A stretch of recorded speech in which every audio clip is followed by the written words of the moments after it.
complimentary drinks, and your buddy that you've known for 10 plus years is a flight attendant who wasn't even on your plane, and he finds out what you were like, yeah, it makes you change your outlook on life. I'm sure there's a long story behind all that. Yeah, and there's a couple dings and a jetway.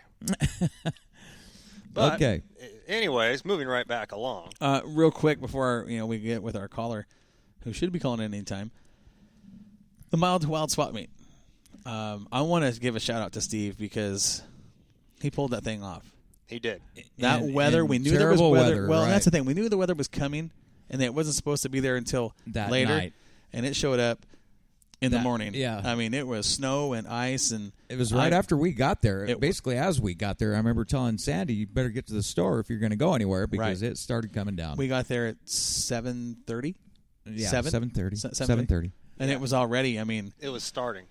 yeah, and it And we're- snowed the entire time. Huge flakes. And I'll Yeah. tell you what, I'm glad we all met up for breakfast at 6:30 because we're all sitting in Denny's and we're like, okay. Yeah, And yeah. then we get outside and we're like, this is going to be fun. And probably the best thing of the day had to have been the look on Eric Schofield's face when he won that $100. Yeah, yeah. And the worst part of the day, the look on my face when I had to hand Corey $20. yeah, that wasn't. I think it was here's your 20, shut up and leave me alone.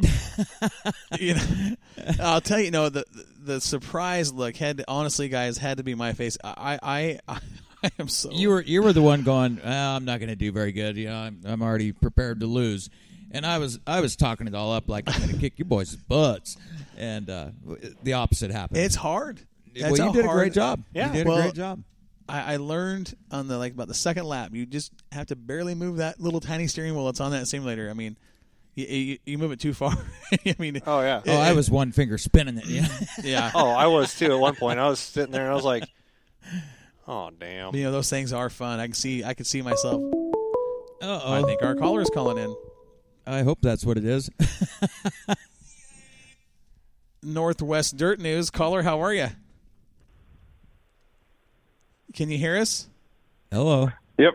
There he is. All right. So our caller tonight is Mr. Darren Koffel out of Bend, who just got back from the Wild West shootout. Darren, how's it going, bud? Oh, it's going all right.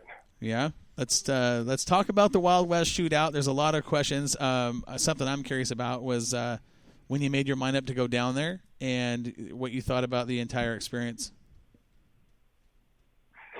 Well, I kind of, it's kind of a long story, but I ordered a new car and I was talking to him about that, and it was going to be quite a while before I could get one, but I talked to him about maybe going to the Wild West shootout, so they said they'd see what they could do to make it happen. And at that time I talked to him about, maybe we could find somebody to drive it too and stuff to kind of get, have some fun with that.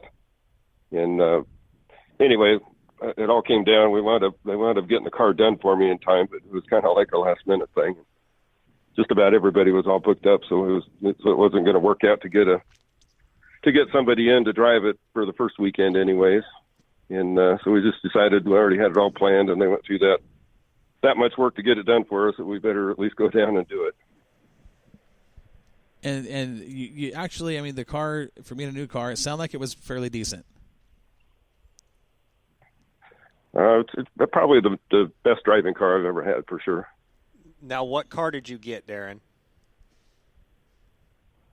That's a Rocket XR1. Ooh. Basically, that's what the duties are in. Am I right when I say that? No. No, they're in the a little bit older versions. They're in the latest blue front end. So the XR1's one that they just developed last year. Okay. And it's a pretty brand new, completely revisioned chassis from what they've had. So out of the box, you're saying it's the best driving car you've ever had? Pretty much out of the box. Well, we went down there and I had a bunch of issues that I never expected to have with some ignition problems and stuff like that. But even right from the get-go, when we hit the track, the car just drives itself around the racetrack. It's pretty phenomenal as far as that goes. That's great when you can do that with a brand new car. That is a great problem to have with a race car. No kidding. So the competition down there, Darren. Go ahead. Well, when you go down there, and that's kind of a, it was kind of a little unexpected. Of course, we're looking at all the things, and it's supposed to be a, really slick racetrack and all that kind of stuff. So I'm thinking this will be all right, a lot better than Tucson and stuff. But what we didn't expect is that's probably one of the fastest racetracks I think I've ever been to. They had it prepped phenomenal. You hardly ever were out of the throttle the whole time around there. So it was, take a brand new car that you never sat into and go at that kind of speed is pretty amazing. That's awesome. That's got to be a whole lot of fun. That's a hell of a plug for Rocket, too. Yeah, no kidding. Absolutely. So, another question people we've been asked. I mean, and I couldn't answer this question, but the whole deal with Kyle Strickler, how that came about, and what prompted that, and how'd that go working with him?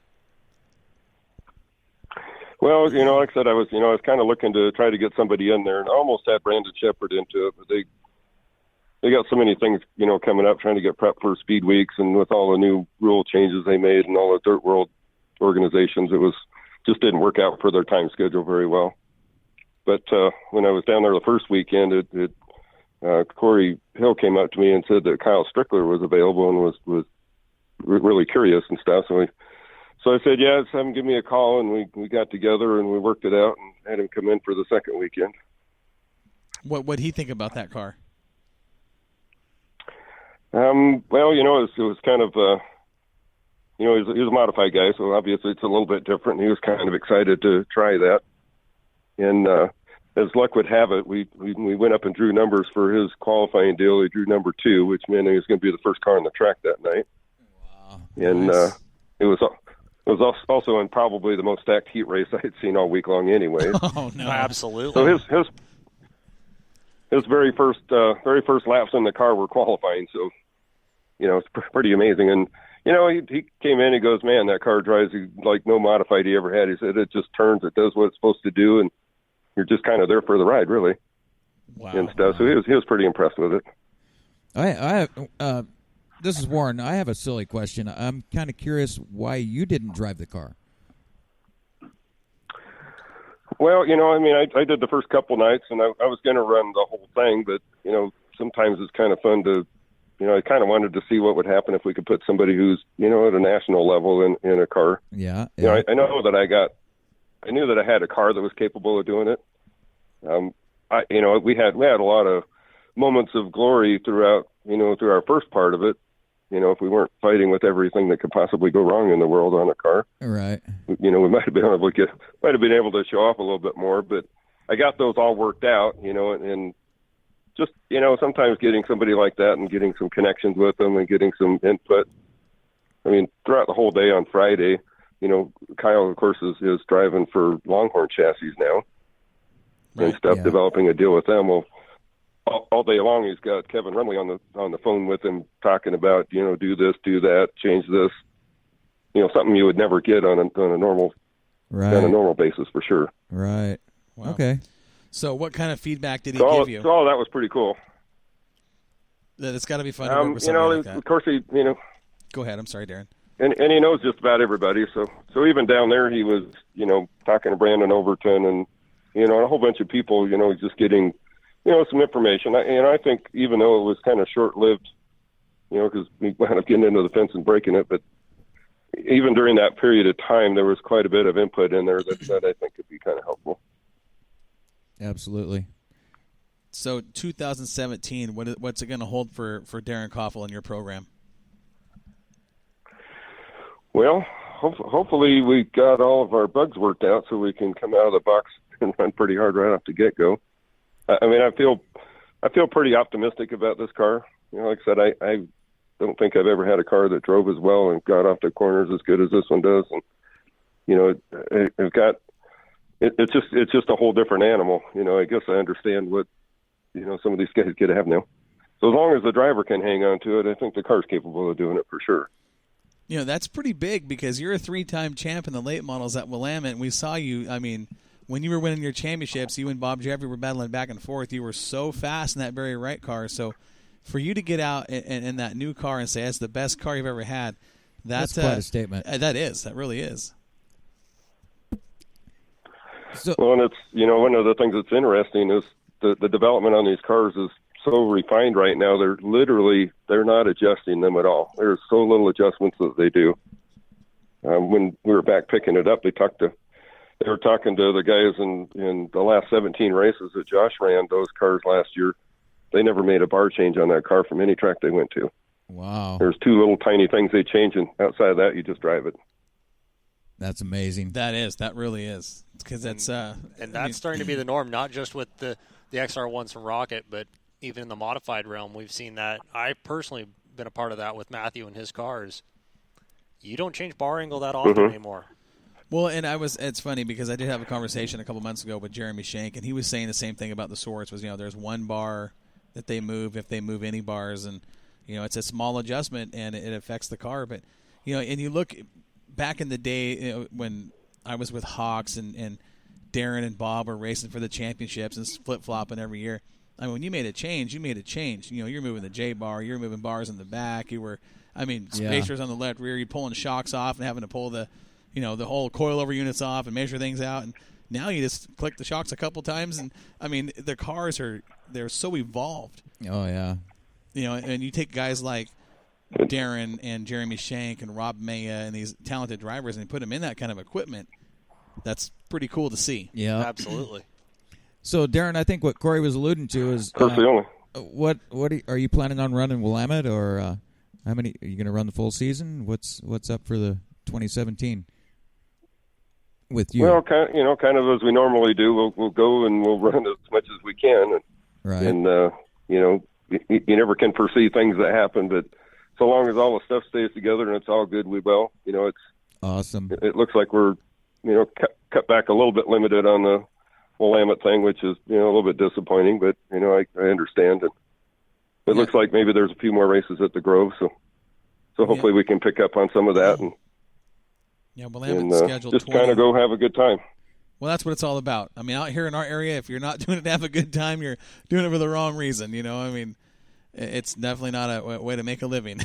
That's for sure. And it's always good to see you at the track. You always put on a great show. Absolutely. And I can't wait to see this new car run at Willamette. I am excited to see that because he was really fast last year out of the box. Yes. Other than, I think he had a blown motor early in the season. First night we had a motor issue, I believe, with Darren. But watch him in practice the week or two prior to that. He was just wicked fast. Yeah. Yeah.